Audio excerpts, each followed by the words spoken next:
Our guest, Anne Bogart, has been described as one of the most innovative directors in American theatre today. She's the co-founder and the co-artistic director of the City Company and a professor at Columbia University, where she runs the graduate directing program. Her books include A Director Prepares, And Then You Act, and What's the Story? And of course, she's the co-author of the highly influential The Viewpoints book. So I'm really fascinated to know how, and indeed if, Stanislavski fits into all of this. Can I start, try and kick things off with that question? What do you think is the relevance of Stanislavski today, particularly to theatre directors? What is this? Hi, Paul. What is the poster behind you say? Since I don't read Russian. My poster is a film screening of the original 1916 version of Ivan the Terrible. Oh, which is an early Russian silent film. Yeah, I introduced a screening of it in St. Petersburg some years ago, and it just seemed quite nice to fill up the wall. It's nice, yeah. Anyway, but to your question, I'm going to speak personally first, and then I might speak more globally. There is in all of us as human beings a desire for codification and method. And as the last 125 years have gone by, you can sort of trace the interest in catching a method, holding it down, and making it a religion. You see that in the theater specifically and clearly with both Stanislavski and also with Grotowski, because they're two people who people said, oh my God, these are guys who know the answer. You know, in the States, of course, Stanislavski came to New York and other parts of the States trying to raise money in 1922, 23. And these young people who were, I think, in their 20s at the times, who have names like, oh, I don't know, Lee Strasberg and Harold Clurman and Stella Adler, they went to see these shows, which were restagings of plays that I think Stanislavski and the Moscow Art Theater had made in 1908 or 1909. This was after the Russian Revolution. I think the Moscow, you would know more, Paul, but the Moscow Art Theater was trying to raise money, I think, because everybody was so broke.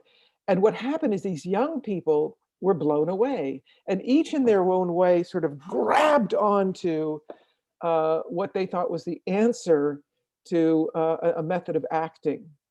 And as we know quite famously, that Strasberg got obsessed with affective emotion. And then later, of course, Stella Adler went to Paris and sat with Stanislavski and came back saying, oh, no, you're wrong. He's moved on to something else. So in a way, this very early and what I would describe as a misunderstanding of Stanislavski became a religion in the United States. And it was so effective that it became useful in film and television, later television, but certainly film. But in my humble opinion, it wrecked the American stage in many ways because it was very solipsistic. But if you look at what happened to Stanislavski, he went on, of course, to reject his previous ideas because in those days, you know, he was influenced by certainly Pavlov and later Freud and certainly Heisenberg. I mean, he was influenced by the arts of Cubism, Braque, Picasso. He was influenced by these movements in the other arts and sciences, and he found a way to translate that into how human beings relate to each other on the stage. Fantastic. But times changed, and so did Stanislavski. Similarly, and I bring in Grotowski purposely in talking about Stanislavski, Grotowski also created a kind of explosion in the theater world, and everybody said, suddenly everybody was doing Grotowski in the United States. But if you look at what they're doing, they were doing things that Grotowski rejected and rejected again, and he kept moving. He went on to theater of sources and dramatic sources, and I mean, he went on to so many different phases. So for me, the influence of Stanislavski is that he is a lighthouse, somebody that you look to model yourself after, to say, not so much, here's a technique that he showed us, but here is a guy who, working with other people, kept changing, kept learning, kept adopting, kept changing and mutating right up to the end, right up to what recently is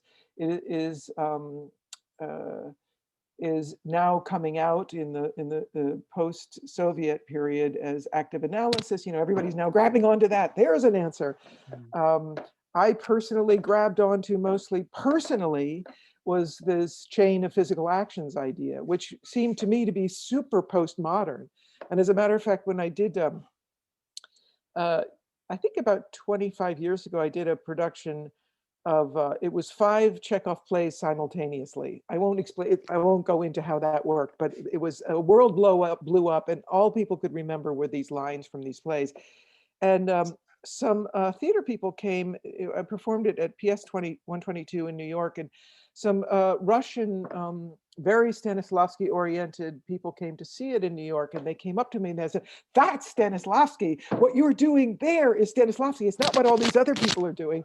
And I was working on the idea of, I think, closest to a sort of idea of a chain of physical actions. So for me, the idea of glomming on and saying this is a method is very misguided. But to treat somebody who was an extraordinary comet, I'm saying, as going through the sky, of somebody who kept adopting and changing and studying and being affected by what was going on with him around the world, and that the people who sort of fell off of his cycle, his comet moving through the universe, were people who went on to reject him, early on, such as Meyerhold and Vakhtangov, other people who went, no, no, no, no, no, that's not it, but this is it. But this gives you something to do. So for me, I looked at Stanislavski as as a model, as a lighthouse. But I do turn constantly to things that I either read or somebody tells me that he actually wrote or said, and I'm blown away. And I'll give you a few examples. So one would be, okay, you're in a room with a woman that you think, or a man that you think that you love, and you're going to profess love to that person for the very first time. And it's a living room. It's very intimate, and you're very nervous. And you're going to tell this person that you love them. And it's tender and it's intimate, and there are 2,000 people watching. That is the issue that an actor has to deal with. Gorgeous, stunning.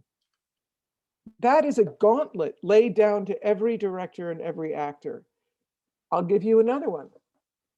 Oh, every gesture contains the entire play. How do you deal with that? Unbelievable. That is a gauntlet. That's not a method. It's a way of, it's almost like a haiku. It's an impossible act. Another one.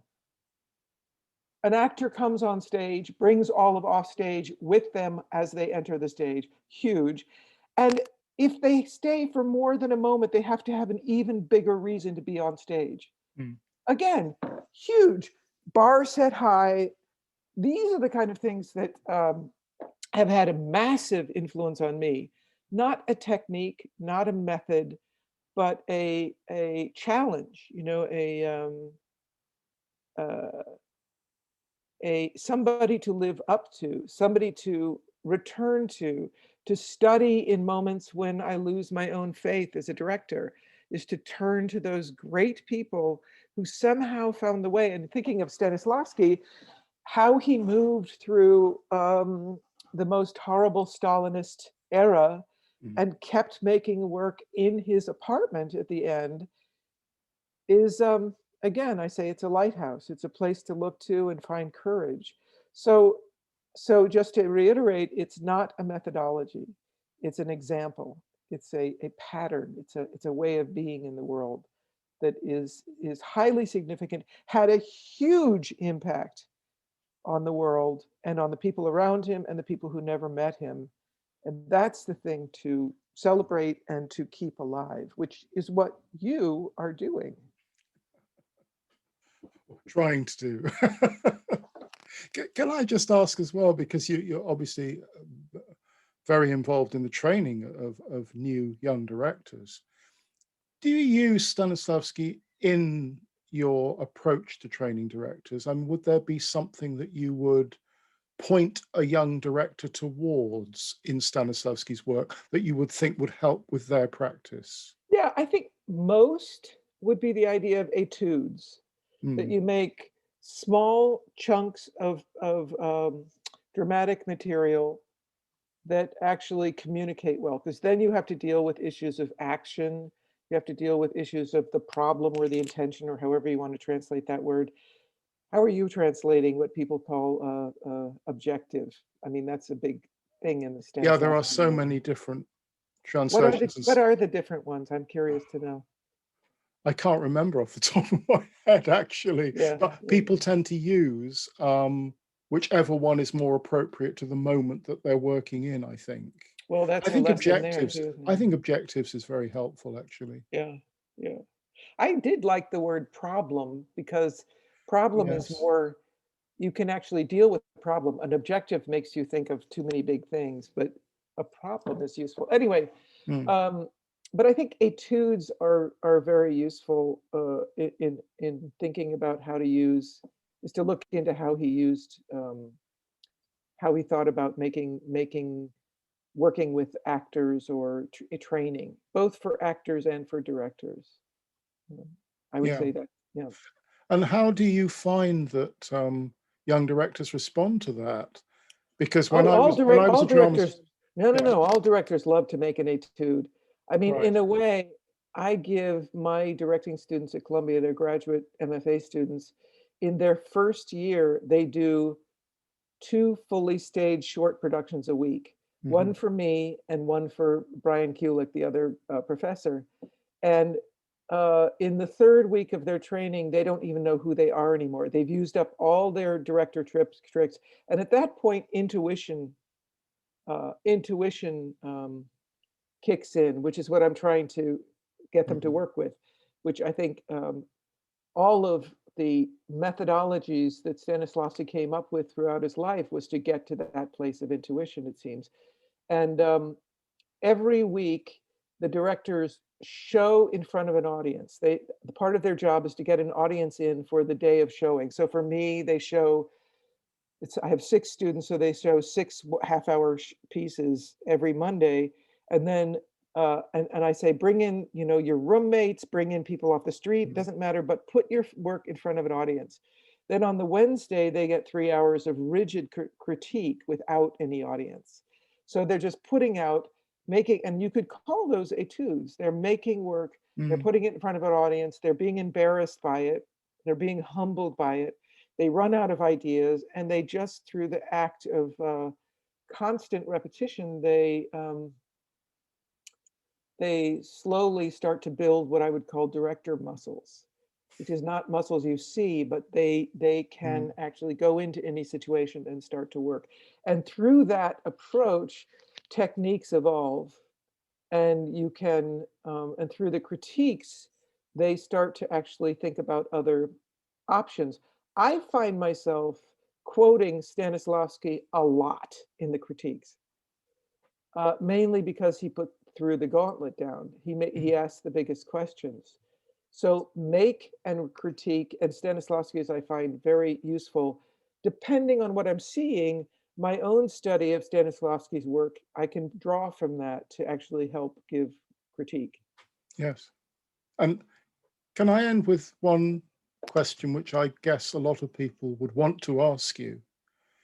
We always think of you as being, the viewpoints person or one of the viewpoints people. Is Stanislavski and viewpoints, are they compatible? I think Stanislavski dealt with issues of how actors move through space and how they handle time. I mean, the viewpoints are just basic logic. There's nothing glamorous about them. They're basically pay attention to how long it takes you to move your hand. Pay attention to where you are in the space. The disease in the theater is an actor waiting for a director to tell them what to do.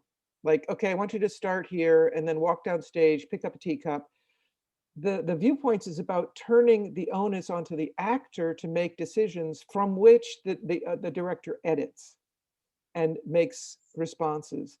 So I would say, yes, that's what the viewpoints help me to generate, is to turn the onus onto the actors to make work, to make decisions in each second about what they're doing.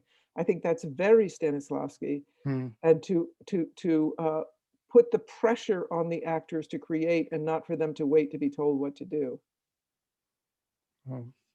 Anne, thank you very much for talking to us today. You're welcome.